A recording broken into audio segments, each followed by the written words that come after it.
Camera না কিন্তু ভালো হয়।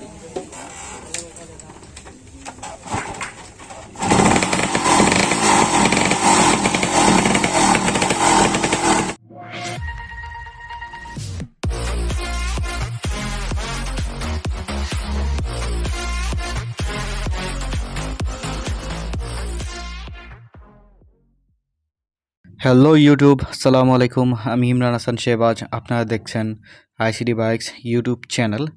আসলে অনেক দিন আপনাদের মাঝখানে নতুন কোনো ভিডিও আনার সাহস বা সময় কোনোটাই হয়নি।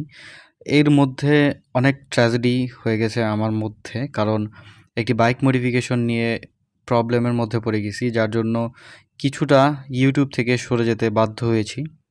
যাই হোক, এটা আমার একটি প্যাশন। এই প্যাশন থেকেই নতুন আবার করে নিজেকে প্রস্তুত করেছি ইউটিউবে আপনাদের মাধ্যমে নতুন কিছু কাজ তুলে ধরার জন্য। আজকের ভিডিওটি মূলত একটি স্পেশাল বাইক, যেটা বাংলাদেশের এক সময়ের টপ স্পিডের বাইক হিসাবে বলা হতো। না, আমি RX-100-এর কথা বলছি না, এটি হচ্ছে ইয়ামাহা YB100 সুপার। বাইকটি 100cc হলেও এই টপ স্পিড প্রায় 110 কিলোমিটার পার আওয়ারের বেশিও উঠে যেত। বাইকটি টু স্ট্রোকের একটি ইঞ্জিন, যেটা মেড ইন জাপান। বাংলাদেশে ইম্পোর্ট করা হয়েছিল ইনটেক এবং রিকন্ডিশন দুই ক্যাটাগরিতে। বাইকটি ইয়ামাহা RX-100-এর পরে বাংলাদেশে আনায় এর তুমুল প্রতিযোগিতা ছিল RX-100-এর সাথে, কিন্তু বাইকের স্মুথনেস কিছুতেই RX-100-এর টু স্ট্রোক বাইকের সাথে যায় না। বাইকের স্মুথনেস এবং বাইকের ইঞ্জিন পারফরমেন্স কমপ্লিটলি একটি বেটার ইঞ্জিনের ছিল। আর এই বাইকটি আমাদেরই গ্রামের একটি ছেলে মডিফিকেশন করেছে বংশাল থেকে। বাইকটি আমি মডিফিকেশন করে নিই, অথচ আমার বাইকটি দেখে ভালো লেগেছে।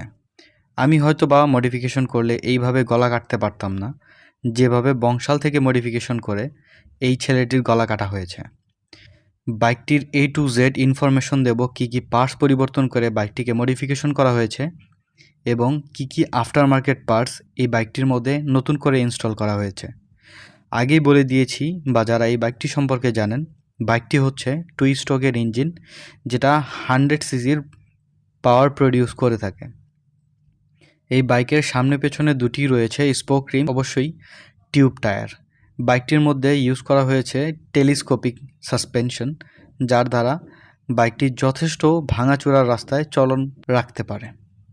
বাইকটির মধ্যে যে কালার ইউজ করা হয়েছে সেটি হচ্ছে স্প্রে পেইন্ট, যেটা খুব সহজেই যে কোনো ধার্য জাতীয় তরল পদার্থ পড়লেই উঠে যায়, যেমন কেরোসিন আর পেট্রোল, অকটেন ইত্যাদি। বাইকটির মধ্যে যে রেড কালার আপনারা লক্ষ্য করতেছেন সেটি হচ্ছে একটি সম্পূর্ণ র্যাপিং, একদমই থার্ড ক্লাস টাইপের একটি র্যাপিং ইউজ করা হয়েছে এখানে। আর আমার এই ছোট বাইকে বলা হয়েছে যে বাইকটি কালার করে দেওয়া হয়েছে।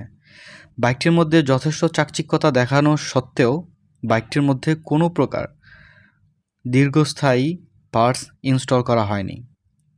বাইকটির মধ্যে লাগানো হয়েছে রাউন্ড একটি অ্যানালগ হেডলাইট, লাগানো হয়েছে একটি 3 পার্ট হ্যান্ডেলবার, যেটা খুব সহজেই বংশালে অ্যাভেলেবেল।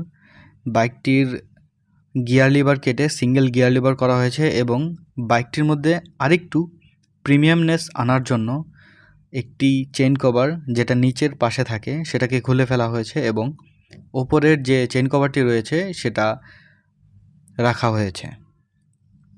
বাইকের পেছনের সিটটি কেটে ছোট করা হয়েছে এবং একদম সম্পূর্ণ ক্যাফে রেসার লুক দেওয়ার জন্য পেছনের সাইডটা একটু উঁচু করে দেওয়া হয়েছে, যাতে করে বাইকের লুক আরও সুন্দর হয়।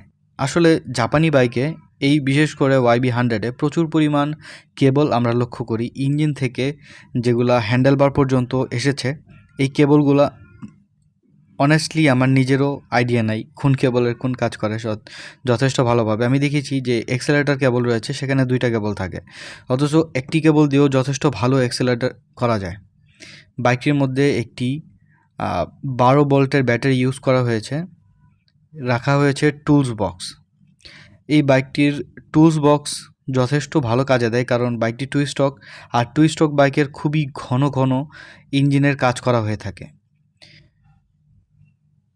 বাইকের ইন্ডিকেটর 4টি পরিবর্তন করা হয়নি, যদিও ভালো একটি কাজ করেছে, কারণ ইন্ডিকেটর যেটা ইয়ামাহা দিয়ে দিয়েছে কোম্পানি থেকে, সেই ইন্ডিকেটর দুটি রেট্রো মডেলের রাউন্ড শেপের, আর হেডলাইটটিও লাগানো হয়েছে রাউন্ড শেপের। আর এই লুকগুলোই বাইকটিকে সম্পূর্ণ ক্যাফে রেসার হিসাবে মার্কেটে প্রেজেন্ট করতে বাধ্য করেছে। বাইকের সিট যথেষ্ট ছোট করা হয়েছে, কিন্তু এতটুকু ছোট করা হয়েছে যে দুইজন ব্যক্তি, অল্প বয়সের দুজন ব্যক্তি খুব সহজে বাইকে বসে রাইড করতে পারবেন বা বাইকের চালানোর উপভোগ করতে পারবে।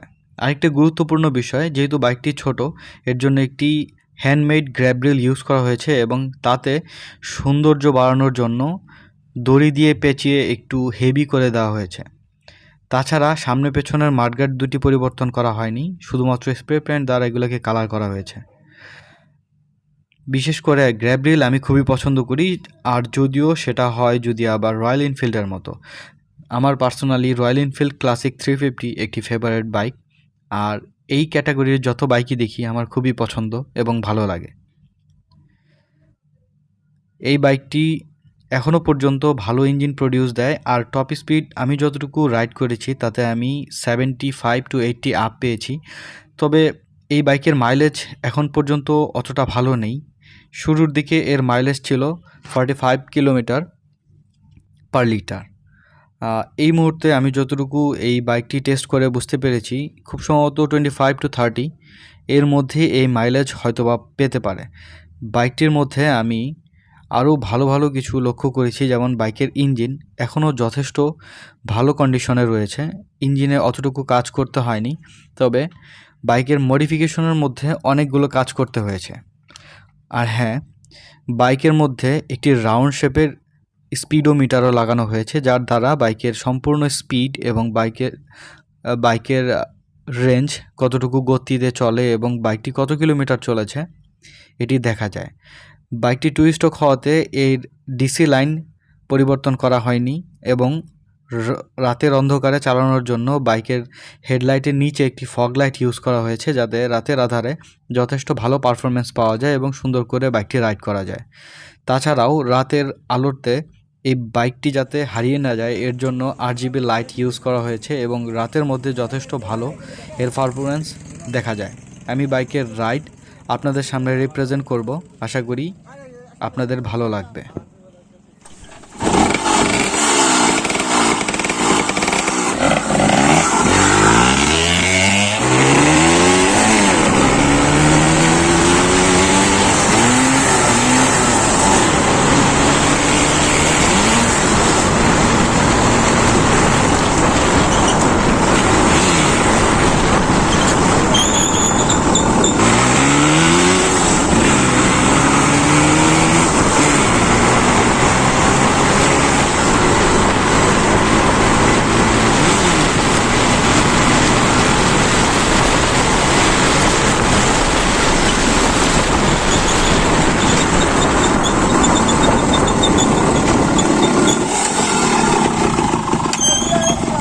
তাহলে বন্ধুরা, এই ছিল আজকের ভিডিও, আর এই হচ্ছে আমাদের বাইক।